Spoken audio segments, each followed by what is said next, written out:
Wisdom Wednesday. My name is Rev Rich. As always, I'm so grateful for you to join us here today as we continue our journey with the book, You Deserve This Shit, the getting unstuck in your path to becoming the best you. And if you've been with us for the last couple of weeks, you know that we've talked about the awareness of where we are now so we can start our journey. Last week, we began our trip into the comfort zone. And if you remember, the comfort zone was defined by the author as your comfort zone is the place you feel more comfortable, you feel most comfortable. It is the stress-free zone where you know you'll be no unexpected surprises or events. Although it's in our nature to retreat to the zone, it shouldn't be in our best interest. And again, I talk about the comfort zone as being the place where pain or pleasure can be in this area, but there's never growth. Growth always happens outside of the comfort zone. So last week we covered building trust with yourself, knowing to trust your inner wisdom, that inner divinity, intuition, whatever you want to call it. How rejecting the norm can benefit you. I shared you my mantra, which is I am not society's child. I always tend to hear something and want to break it or see, not go along with the norm. Feeling okay with being a beginner, as always, starting over. Leadership is one of those great ideas where a leader needs to be able to fall down and be able to start from the beginning and move up. Just a quick share. I remember my interview with a company where I had left one company as a manager, but I was applying for an entry-level position. And they were like, why would you want to do that? And I said, because I know as a leader, for me to truly be successful in the job, I need to know the job from the bottom up. Sure enough, I rose up the ranks pretty quickly, and I left there at a management level. So the point here is that starting over is not a bad thing. And then finally, we talked about the power of curiosity. We become interested in things, and then we allow other people to talk us out of it, rather than saying, "Hey, I'm interested in something." Something you may see coming up sooner or later is, I started to become interested in sound healing. And it just happened to be a show I was watching, and I heard some of the scientifics behind it. I know how I feel when I either hit my singing bowl or if I have meditation music in the background. So it's something I'm interested in, my curiosity. So, of course, my busy schedule always says no. My heart said, it's an online course, and why don't we get it? And then as we have time, we can go through it and do the practices and stuff like that. So yes, it is always curiosity, brings us in when it's a good curiosity. So today we're going to finish up the section of comfort with why complacency should be a red flag, how you can benefit from failure, and finally, remove yourself from familiar surroundings. And these three I know are probably going to be the most challenging because these are also the most triggering. So as I get to that point, let's go ahead and subscribe, like, share this video so that others that are following along, we will have links to the book in the comments section so that you can purchase it. And as always, check out any of our other episodes. And if you kind of missed out on a few things, it's not your fault. We had some technical issues, and we're working through them at this moment to make sure that we have everything for you. So with that, let's go ahead and get into our section today.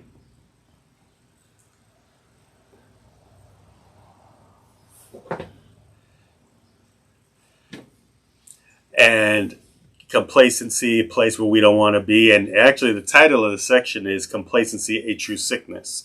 And I want to read the opening paragraph for you. It says, when something in our lives is comfortable, we are quick to feel satisfied and overly content, complacent. Whether it's fulfilling or not, comfort is something we tend to seek. It's what keeps us somewhat sane, but it also keeps us somewhat stagnant. It is safe and toxic at the same time. One of the things I used to always say is if we're not growing, we're dying. And that's the point, is that when we are complacent, we get stuff, we become happy, we're at peace for the moment. But it's easier to be here than it is to work for something better. You hear me say it all the time. Sometimes I'm sure my kids think I'm crazy or, always I'm like, oh, he's always talking about this, is because I don't want them to be complacent. Because if I die tomorrow, I don't want them to say, well, let's cry over dad and, okay, we're good where we're at. No, I want you to move forward. I want you to grow bigger. As the master teacher said, in the Christian scriptures, you can do all that I have done and so much more. And that's the point. I never want to be complacent. I remember one of the leaders in home business I was doing, he said it himself. He said, be grateful and happy where you are, but never be content. Because there's just so much in life out there that even I beat myself up for certain things that I'm not able to do at the moment. But I know that if I work toward it, that I will get there someday. But I have to do that work. But that means I have to leave that comfortable level of complacency. So let's go through a few of the things he talks about in this chapter for you to do that. It says you are no longer striving to do your best or more. So you know that you're in that place of complacency when you no longer strive to do your best or even more than that. So when you're sitting there and you're just, okay, I'm good, let's do this. I always say the remote syndrome, the joystick syndrome, the phone syndrome. I don't know how many times, and we're just as guilty, where my wife, myself, and my daughter are sitting in one room and we're all just scrolling mindlessly on a phone. Luckily, we have ambitions that we get past that, but there are people who don't. So we definitely want to, if you see yourself in that place, you want to move forward. Second is you are not seeking new opportunities. And again, opportunities don't always have to be, if you're watching TikTok, every other person has that work from home or whatever. And yes, I work from home. There are jobs out there that are looking for remote people.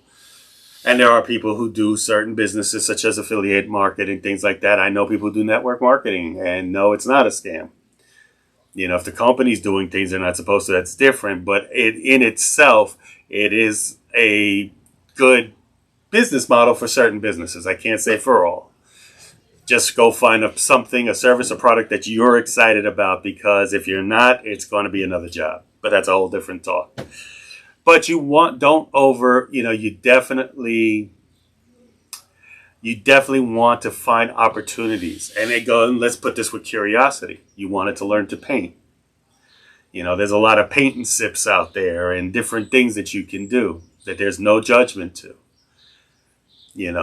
I want to learn music. Well, there's plenty of places to learn music. Heck, I'm learning piano all over again online. There's so many things that we can do, but if you're passing over opportunities regularly, and that was the acronym of FOR that was taught to me one time, is passing over opportunities regularly.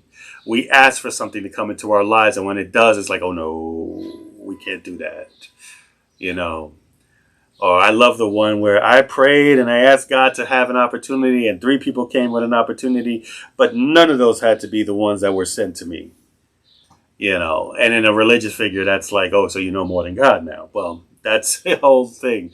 Intuition will tell you more or less whether what is good for you and what's not. Fear will always chase everything away. You choose comfortability over courage. So again, this comes to it. We know that comfortability is too warm and fuzzy to be something that we should chase if you want to work to improve. You want to be better than that. You want to make motions toward doing something. Because you know what?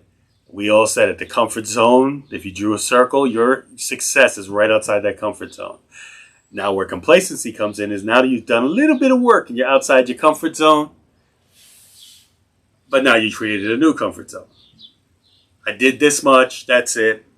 I used to have, and I've learned to be empathetic now, and this is one of my testimonies. I used to get angry with people who would always be like, oh, I did this much, but I want the parades and I want that. And I've become empathetic to it because now I understand more or less that to them, they left their comfort zone, but they don't realize that they created a brand new one. Because it's always about growing and moving, and that, now don't get me wrong, self-care, very important. Chasing, not a good thing. But when you're striving for things, that's where you want to be. Author writes, so when you're comfortable, In your journey, take a step back, analyze your situation, and recognize the steps you need to take to escape your comfort zone before you fall into the downward spiral of complacency. Comfortability is good, sure, but it really is what makes us become the best version of ourselves. The next thing he talks about is you're not building or cultivating new relationships. I've met a lot of people on this journey. I have met people that I never would have met. I had a session this week that, I won't lie, kicked my butt. And, with someone who said, my heart said to give you a free session. And we went through the meditation, we went through the journey. And trust me, it opened up some wounds and opened up some things that were good, because these are things I need to work on. But at the same note, if this had been me trying to stay in my comfort zone, I would have just shrunk down and said, no, I don't want to feel this, let it go, or bury it as I always did. So you definitely want to get out there and meet people. Find people who have what you want. Now, it's not about the number of friends. I love people who use the analogy of, I'd rather have 4 quarters and call that my 100% of friends than have 100 pennies. So find the people who have what you want or can help you get where you want. And that should be your circle of friends. You run away from things that feel like work. Oh, there's that 4-letter word again. Work. We all love to get paid. We all love the accolades. We all love the parades and the fireworks. We all want it to be sunshine and rainbows all the time, but nobody wants to do the work behind it. Like I said, I was offered a session with someone who, we'll just say, does past life experiences and opens you up to things. She's also a grief counselor. And she works with grief people, I should say. And she opened me up for a lot of things. And I would probably never have run into her if it wasn't for the fact that she was going to ministerial school with me. I probably wouldn't even know who she was. And there are other people like that. Where I work now, I met someone that I read her books prior to even meeting her in person. So these are the things that we want to do, is meet and build your relationships. So if you're just comfortable with the same people around you, you are losing out on opportunities. Go out and make new friends. Go out and make new acquaintances. Go out and find some mentors that can help you. I talked about this in another talk where I said there's a book called The 12 Pillars by Chris Widener. And in there, he meets a guy who finds an old man who's giving him advice. And he asked him about his friends. And he told him, well, I can't leave my friends, blah, blah, blah. He goes, but are they friends of convenience? Or are they true friends to help build you up? Another mentor of mine used to always say, never be the smartest person in the room, because you'll never grow. If you are like me, and I was this way a long time ago, that I love to help people. So to do that, I had to keep a circle of people that needed help. And I know people don't realize that all the time, but if that's what's pushing you, you lose out. I had to get past that to meet people who are willing to pull me up. So let's move to the next one. Growth hacking failure. Now, if you've ever listened to any of my talks, you'll know that I'm a fan of John C. Maxwell's work. And John C. Maxwell has a book called Failing Forward. And failing forward means that we stop looking at failure. And that's number one, is switch the lens you see failure through. You'd stop looking at failure as an end point and start looking at it as a beginning point.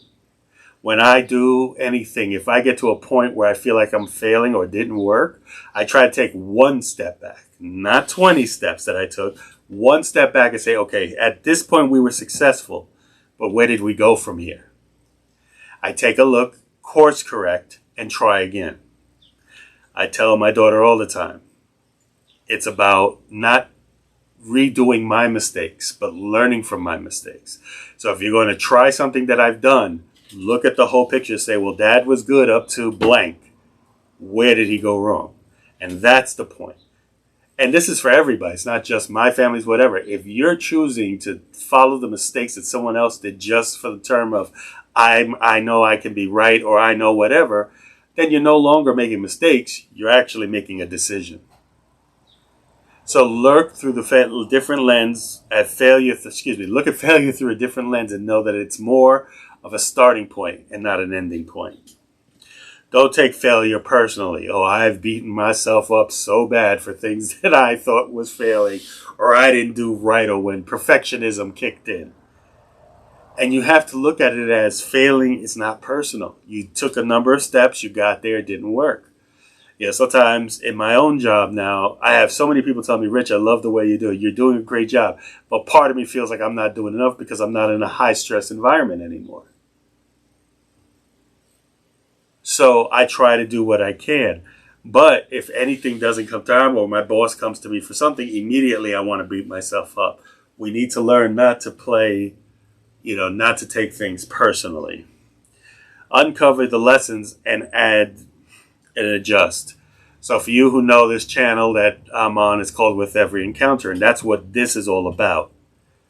With Every Encounter was me sitting down one day during a live prayer session from Unity headquarters, and I was in the sanctuary by myself.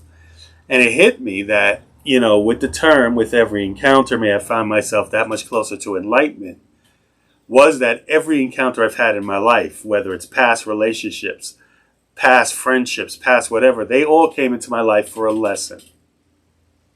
And if I'm willing to look at the lesson, then never had a bad relationship. I've never had a bad job.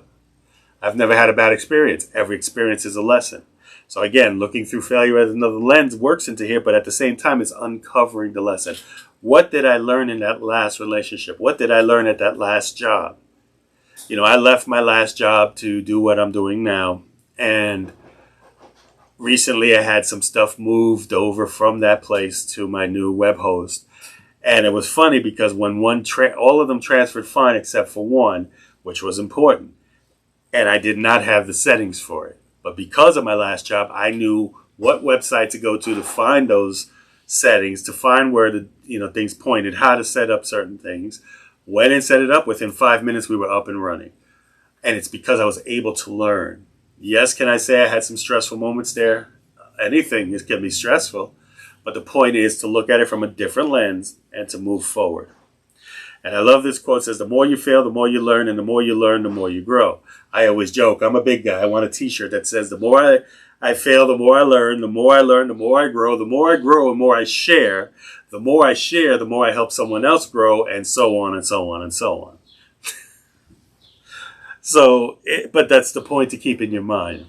And finally, separate yourself from familiarity. Yes, it's early morning for me. But the point here is that take a look around you. If you're stuck in the same place, the people around you are not helping you grow, and things like that, you're stuck in a place of familiarity. Everything around you is just keeping you comfortable, keeping you together. So we're not telling you to just leave everybody alone, but limit time with people who don't help you grow. Limit time with people who actually pull you down. And move forward with those people. Stop being in an area. When I first came out here, and I'll share this story quickly, everybody told me how bad this was bad for my home business. And I didn't know anything about that. I came from the New York and New Jersey area. So I came out here, I started, doing presentations, I started doing meetings, started doing trainings. And it got to the point where we had close to 40 people show up. I remember doing it was a Saturday, I guess a workshop, you can say. And most people, first workshops of 10 people, I had close to 60-something people show up in a state where most people said it would never happen. And the reason was because nobody told me it couldn't be done until afterwards. And guess what happened once that happened? Everything started to shrink because my mind started to buy into it. my title of not being society's child kind of fell off the bench, and I started to follow other people.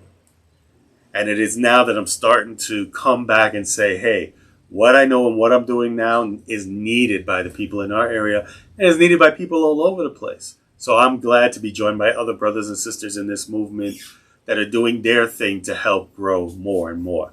But familiarity, see, that's why we don't use big words on this show, is something that can definitely be detrimental. Being familiar with things is great, but when we stick to just that, then it doesn't work out. So we definitely want to do more and to get out of our comfort zone. So now that you've heard everything around the comfort zone, what can we do with it? Well, one, build trust in yourself. You are your biggest critic. We know that. Just talked about it about myself, which sometimes makes it challenging to do something audacious, like living outside your comfort zone. You must build trust within yourself first before you are ready to live outside your comfort zone. Two is stand for the things you want in life. Grasp the understanding that you need to live the life that you want and not how other think you should live. I've come to realize sometimes that in order to do that, you must reject what people perceive as normal. You need to stand for anything you desire and want to chase, whether other people accept you for it or not. Don't search for acceptance. Surround yourself with genuine people who support your journey, and they will accept you for who you are. Be okay with being a beginner. Starting over. Don't get me wrong. Being a beginner is never an easy situation, especially when you know what you're doing and you're starting all over again. You want to get started. Realize that being a beginner is a part of just growing more. 20 years ago, I never thought about being a minister. I didn't know anything about Reiki except some things that were mentioned to me. Who knew what a life coach was? But each thing, my curiosity piqued, and I knew I had to start from the beginning. So that goes on to number 4, be curious. The curiosity of experience can lead to self-realization. Once you learn that, it's game over. Beware of complacency. It's easy for us to feel overly content when we are comfortable in a place of our lives. We want to sit back, relax, and coast. However, you should do exactly the opposite of that. If you aren't striving to do your best, are avoiding being courageous, or running away from things that feel like work, it's likely you've been plagued with complacency. And good thing it's curable by just taking some action. Used failure to grow. We talked about that. Fail Forward. Check out that book if you haven't, or just watch some of the short videos online that'll explain it more in detail. And finally, separate yourself from familiarity. The quickest way to get outside your comfort zone is by isolating yourself for what you feel is familiar. For me, and this is the author speaking, for me that was going on a solo backpacking trip to Europe. For you, it may be different, but whatever it is, removing yourself from your typical normal surroundings will jumpstart your journey outside your comfort zone. So with that being said, next week we jump into intentional living. It is taking all these things, we became aware of where we're at and the things we need to do. We know what a comfort zone is and how to get out of it.